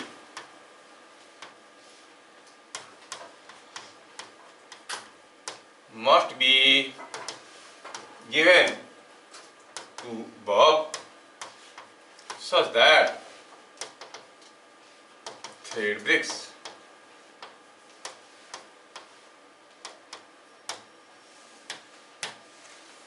अब ये thread से Bob झूल रहा है, Bob का मास भी दिया हुआ है, लेकिन दिया हुआ है कि थ्रेड का जो बियरिंग स्ट्रेंथ है वो 30 न्यूटन तक का है और बॉब का मास सिर्फ 2 kg संभाल गया है। लेंथ दिया है थ्रेड का, कितना दिया है 5 मीटर दिया है, ये लेंथ इज 5 मीटर। हमने इसको कुछ वेलोसिटी देना है हमें, और ताकि ऐसे धक्का देंगे टूट जाएगा। चलो फ्री बॉडी डायग्राम बनाते हैं। टूट जाएगा मतलब minimum velocity which the thread breaks, mean thread में टेंशन क्या हो जाएगा, जितना वो संभाल सकता है 30 न्यूटन, इससे ज्यादा होगा तो टूट जाएगा। मतलब हम ऐसा देंगे वेलोसिटी कि थ्रेड में टेंशन 30 न्यूटन हो जाएगा। फ्री बॉडी डायग्राम बनाते हैं। फ्री बॉडी डायग्राम में हमें दिखाना पड़ेगा सारा एक्सटर्नल फोर्स। एक तो बॉब का अपना वेट है भैया, दिखाना पड़ेगा 2g, क्योंकि 2 kg का है। थ्रेड में कितना टेंशन चाहिए हमें, कितना तोड़ने के लिए 30 न्यूटन। एक्सटर्नल फोर्स सारा दिखा दिए। अब दिखाना है स्यूडो फोर्स। कौन सा, सेंट्रीपिटल की सेंट्रीफ्यूगल? अच्छा थोड़ा अगर बताओ, थोड़ा बियॉन्ड दी क्वेश्चन जाते हैं। बताओ ये थ्रेड के ये बॉब अभी सर्कुलर पाथ में जाएगा कि नहीं? धक्का देंगे तो सर्कल में घूमेगा, जाएगा ना। What is the centripetal force? Net external force perpendicular to the velocity toward the centre. Toward the centre क्या है? टी है, और mg तो उल्टा है, मतलब t माइनस mg है। कोई पूछेगा सेंट्रीपिटल फोर्स क्या है? t माइनस mg है ना। mg का कैसे कंपोनेंट? हाँ यहाँ पे बता रहा हूँ, इस पोजीशन में t माइनस mg होगा। अच्छा अभी सेंट्रीपिटल फोर्स नहीं, हमें दिखाना है centrifugal force. Free body diagram में ये बॉडी अब कुछ ऐसे घूमने वाला है, सेंटर हो जाएगा ये, तो सेंट्रीफ्यूगल फोर्स किधर को होगा? टुवर्ड द सेंटर और away from the centre. Away from the centre कितना? mv square by r।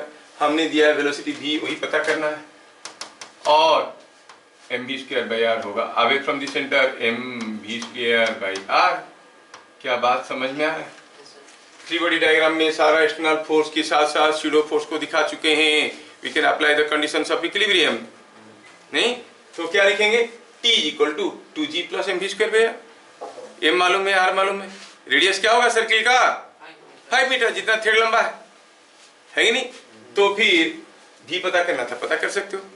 तो आपको हो गए 8 इक्विलिब्रियम, 8 डायनामिक इक्विलिब्रियम। क्या मिला?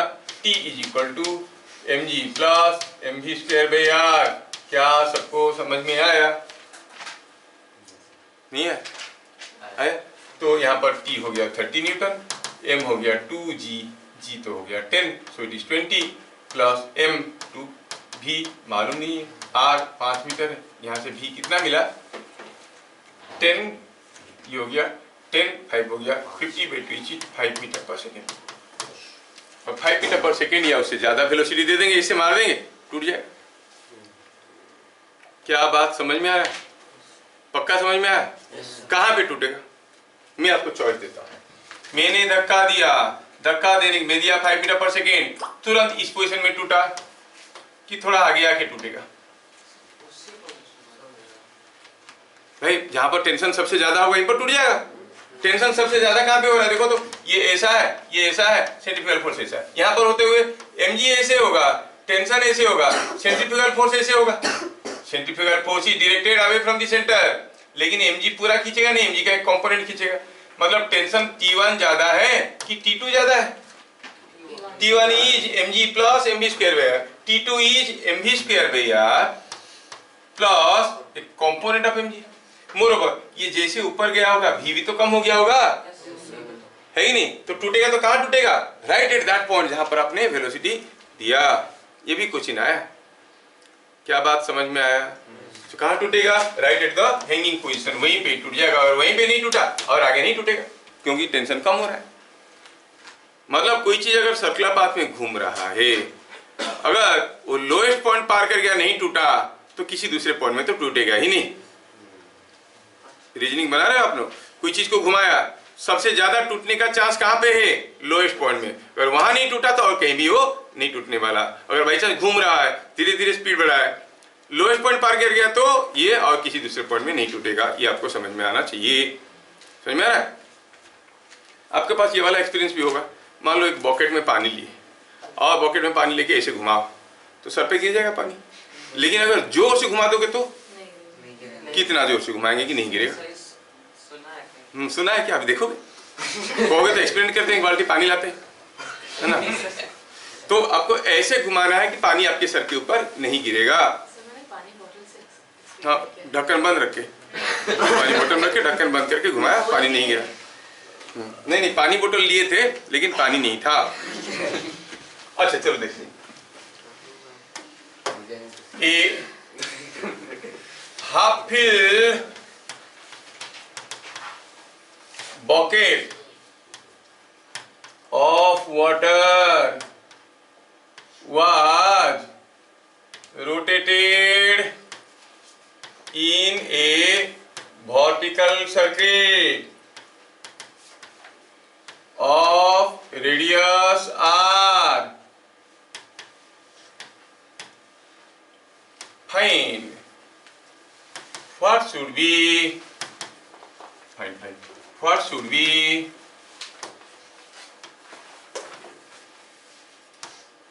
the minimum velocity at highest point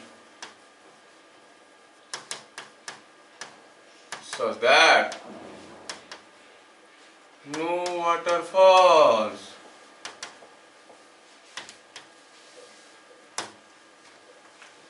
हमने एक बॉकेट में पानी लिया और इस बॉकेट को किसी एक रेडियस आर की सर्किल में घुमाया।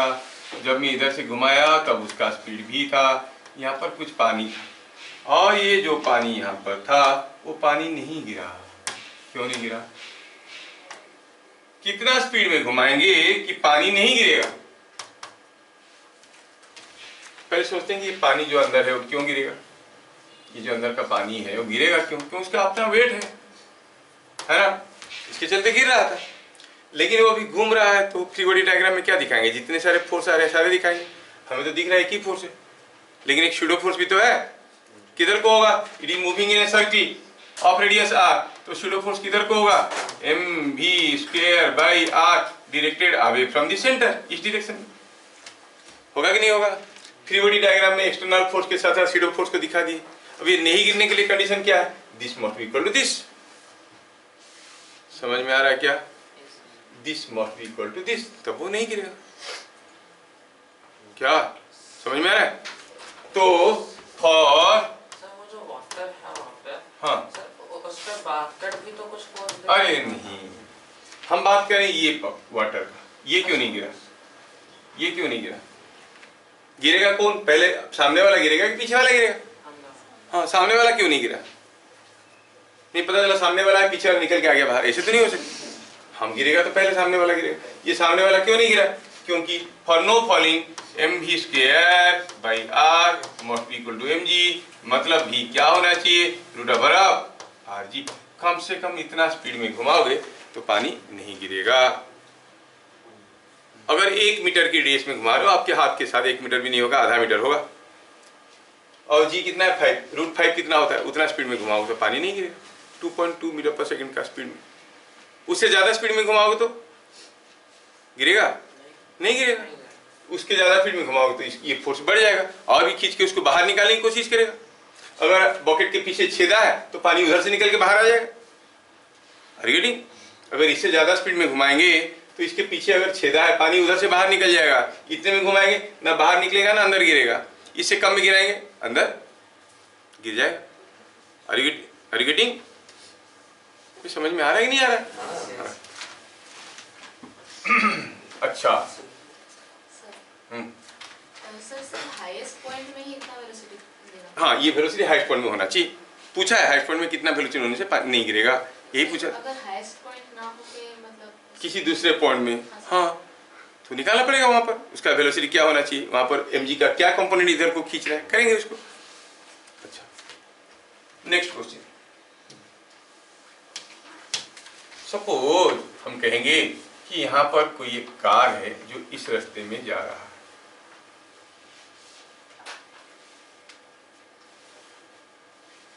A car is moving in a track like this, बड़ा अनइवन ट्रैक है और ये कांस्टेंट स्पीड में जा रहा है।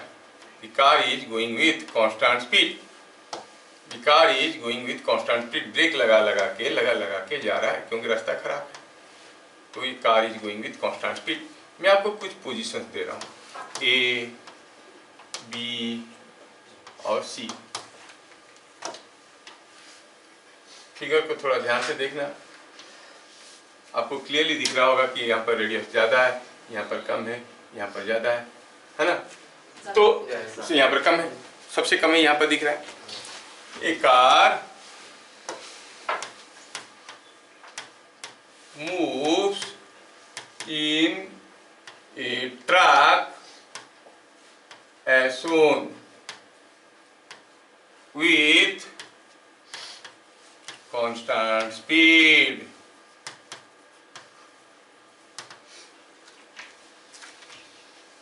If normal reactions on the car, if normal reactions on car at A, B, C are Na, Nb and Nc, then arrange them in ascending order. उनको ascending order में सजा के लिखो, सबसे कम कहाँ पे है, उससे ज्यादा कहाँ पे, उससे ज्यादा कहाँ पे, आपको असेंडिंग ऑर्डर में सजा के लिखना है। क्या आप लोग कर सकते हो? ABC, ठीक है, एक एक करके करते हैं। ये हो गया कार। कार को मैं यहाँ पर बॉल बना देता हूँ ताकि मैं दिखा पाऊंगा। कार बॉल हो गया, ठीक है। अब ए में जो फोर्स आ रहा है इसके ऊपर, चलो ड्रॉ करते हैं। क्या दिखाते हैं? All external force and centripetal की centrifugal, centrifugal force, pseudo force है। तो यहाँ पर एक नॉर्मल रिएक्शन पता करना है। ये नॉर्मल रिएक्शन, ये है नॉर्मल रिएक्शन Na, पता करना है। और क्या वेट तो है W, और सेंट्रीफ्यूगल फोर्स दिखाना पड़ेगा। सेंट्रीफ्यूगल फोर्स किधर को देखा? ये जा रहा है ऐसे आगे की तरफ। सेंट्रीफ्यूगल फोर्स है pseudo force, opposite to acceleration होता है। रोना दत्ता भी बताएगा सेंट्रीफ्यूगल फोर्स किधर को होगा। कार इधर जा रहा है, पीछे की तरफ होगा कि आगे की तरफ होगा? पीछे। अरे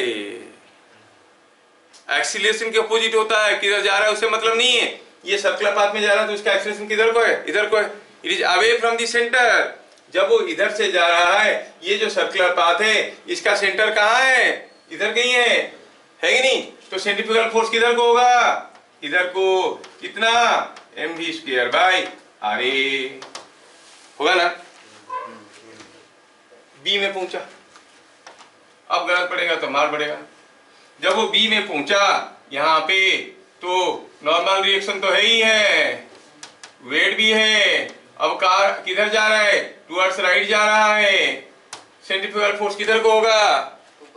ऊपर। वो अटेंटिव है, कभी कभी भूल जाता है। तो क्योंकि ये सर्किल का सेंटर नीचे है तो सेंट्रीफ्यूगल फोर्स ऊपर को होगा, mv²/r एट पॉइंट बी। सी में भी तो हाल कोई ऐसा ही है कि नहीं? सी में यहाँ पे जब वो पहुंचा, ये हो गया normal reaction at C.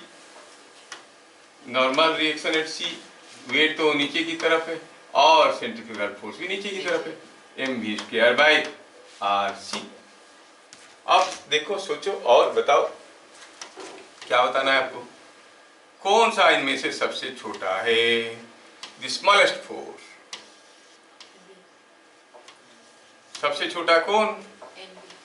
NB है कि नहीं? सबसे छोटा होगा NB, क्योंकि हम देख रहे हैं इस केस में Na is equal to this plus this, इस केस में NB is equal to this minus this. तो सबसे छोटा आंसर क्या हो गया? NB सबसे छोटा, उससे थोड़ा बड़ा ए क्योंकि यहाँ पर रेडियस ज्यादा है, ये क्वांटिटी छोटा है कि नहीं। N A is equal to this plus this, और इस केस में सबसे बड़ा क्योंकि आरसी काफी छोटा है, तो आप कहोगे N B is less than N A is less than, है कि नहीं। आप जब रास्ते में जाते हो गाड़ी में, कहीं कहीं देखोगे वो कुछ लोग हॉर्न्स बनाए ऐसे और कुछ लोग थोड़ा ऐसे, देखो ना किसमें ज्यादा गाड़ी को डैमेज होता है, छोटे वाले में बहुत ज्यादा फोर्स आता है, धड़ाक करके आता है, उसमें टूट भी सकते, इसमें तो चलेगा, रेडियस कम हो गया, centrifugal force will be different, are you getting. तो हमसे ऐसे नहीं बनाना चाहिए। कुछ लोग बेवकूफ लोग क्या करते हैं, रास्ता काट के अपना पाइप वगैरह ले लेते ऊपर ऐसे कर देते तो ये वो नॉर्मल रिएक्शन नहीं, चेंज इन फोर्स क्या हुआ सडन, किसमें तुम्हारा एक्सेलरेशन ज्यादा हुआ, फोर्स किसमें आया ज्यादा, वो तो स्यूडो फोर्स है। जो तुम बात कर रहे हो स्यूडो फोर्स का, मैं बोल रहा हूँ एक्सटर्नल फोर्स कैसे होगा, सडन चेंज इन मोमेंटम नहीं। क्या बात समझ में आया। अच्छा, क्योंकि तुम लोग इतना अच्छा बोल रहे हो तो ये क्वेश्चन देता हूँ इस उम्मीद से कि तुम लोग बता दो, क्योंकि जेई एडवांस का क्वेश्चन है। किसका? जेई एडवांस का 2015-16 आसपास का। ध्यान से देखो, एक क्वेश्चन ऐसा है, दूसरा क्वेश्चन ऐसा है, बाबू ये हुआ पहला, ऐसा दिया था, बड़ा इंटरेस्टिंग क्वेश्चन है।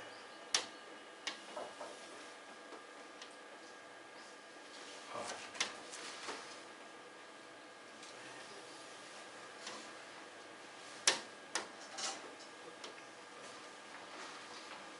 यहाँ से कोई एक ब्लॉक को मास m का काफी जोर से फेंक दिए v स्पीड में, करके जाएगा, इधर से निकलेगा।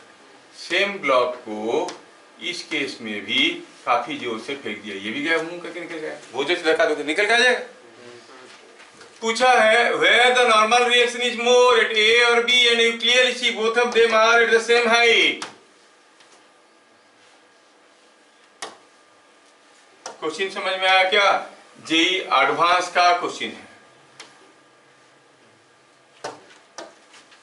At which position the normal reaction is more, at A or B? कहाँ पे? Sir B. अच्छा, कौन सा केस में स्पीड ज्यादा होगा, ए के पास कि बी के पास? सेम होगा, क्योंकि बराबर गेन इन पोटेंशियल हुआ तो बराबर लॉस इन काइनेटिक एनर्जी होगा, दोनों का स्पीड बराबर होगा। हाँ, तो यहाँ पर जाते वक्त इसका स्पीड अगर v0 हुआ तो यहाँ पर जाते वक्त भी स्पीड v0 ही होगा।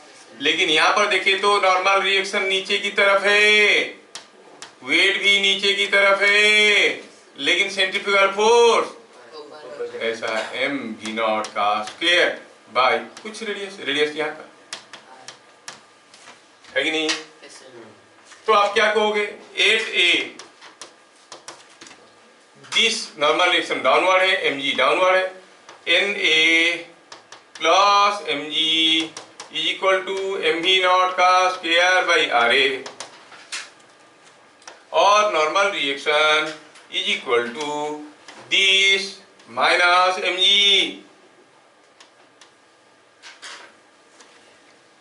सिमिलरली nb क्या होगा, इट इज mv0 का square by rb minus mg। सब कुछ तो वही है, v0 हर जगह बराबर है, मास बराबर है, rb काफी कम दिख रहा है, मतलब ये क्वांटिटी बड़ा है कि नहीं। ये क्वांटिटी बड़ा है तो नॉर्मल रिएक्शन b में ज्यादा होगा। क्या बात समझ में आया? So normal reaction at b is more than normal reaction at a। JEE advance का है, कितनों का हो गया था ये सोच, हाँ देखा, बड़ी बात है, बस एडवांस का क्वेश्चन। ठीक है, लिखे नहीं? अच्छा लिखे।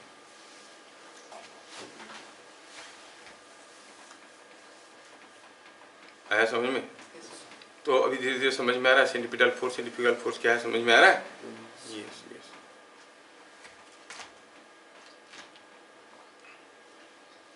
अगला question,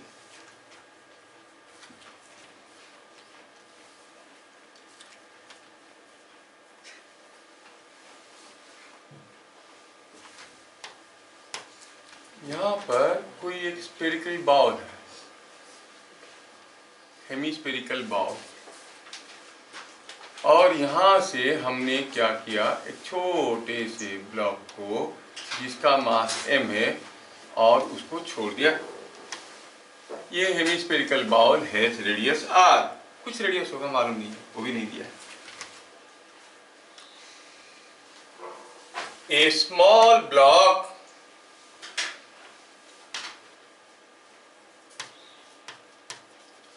of mass m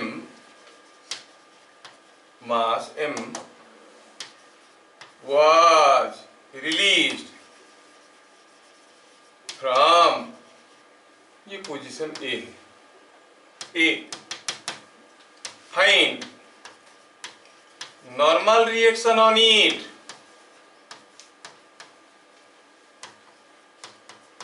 as it passes through lowest point of the hemispherical bowl.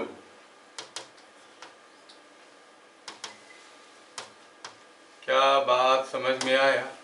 ये हेमिस्फेरिकल बाउल है, स्फेरिकल सरफेस है, इसको छोड़ दिया गया।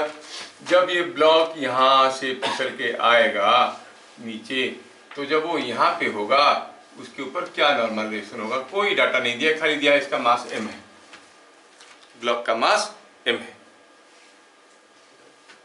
तो नॉर्मल रिएक्शन जानने के लिए हमें फ्री बॉडी डायग्राम करना पड़ेगा, फ्री बॉडी डायग्राम वेट दिखाना पड़ेगा, नॉर्मल रिएक्शन दिखाना पड़ेगा, और क्या दिखाना पड़ेगा, centrifugal force. Centrifugal force mv square by r होता है, तो v जरूरत है। तो पता करो कि यहाँ से यहाँ तक आने में v कितना होगा, conservation of energy, loss in potential energy equal gain in kinetic energy करके v निकाल दोगे, v निकल गया तो फ्री बॉडी डायग्राम कर लोगे, वहां से नॉर्मल रिएक्शन निकाल दोगे। देखते हैं कितना जल्दी आप निकाल सकते हो।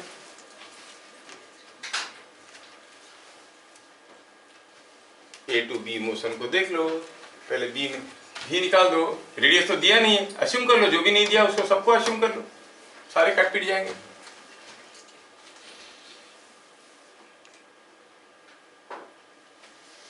श्रेयस प्रधान देख क्या रहा है, कर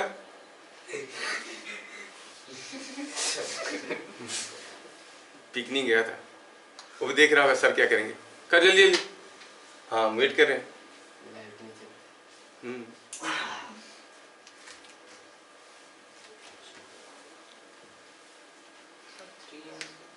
यस 3mg, देखो सबको निकाल लिया, कितना आया 3mg। तो चलो सॉल्व करते हैं। For A to B motion,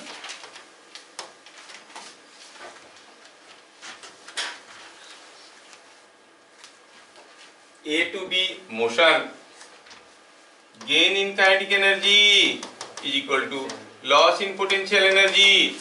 अगर यहाँ पर पहुंचते पहुंचते उसका स्पीड भी हुआ है, gain in kinetic energy half mv square, that is equal to loss in potential energy mg into h।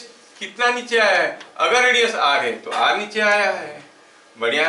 वहां से मुझे v निकालने की कोई जरूरत नहीं, क्योंकि मुझे तो आगे जरूरत है mv स्क्वायर बाई r का ना। क्या मिल गया वो 2mg हो गया, हो गया। तो mv स्क्वायर बाई r। अब फ्री बॉडी डायग्राम देखो, एक नॉर्मल रिएक्शन है, एक वेट है ना, और एक सेंट्रीफ्यूगल फोर्स इधर को है, what is the direction of centrifugal force, centrifugal force हो गया, ये ऐसे घूम रहा है, सेंट्रीफ्यूगल फोर्स किधर को होगा, ऊपर की तरफ कि नीचे की तरफ, अवे फ्रॉम द सेंटर, है ना। तो ये हो जाएगा ऐसे mv स्क्वायर बाई r। तो क्या मिला, n इज इक्वल टू ऊपर नीचे की तरफ mg and mv square by r, वो कितना है 2mg, नीचे हो गया 3mg, नंबर है 3mg। समझ में आया?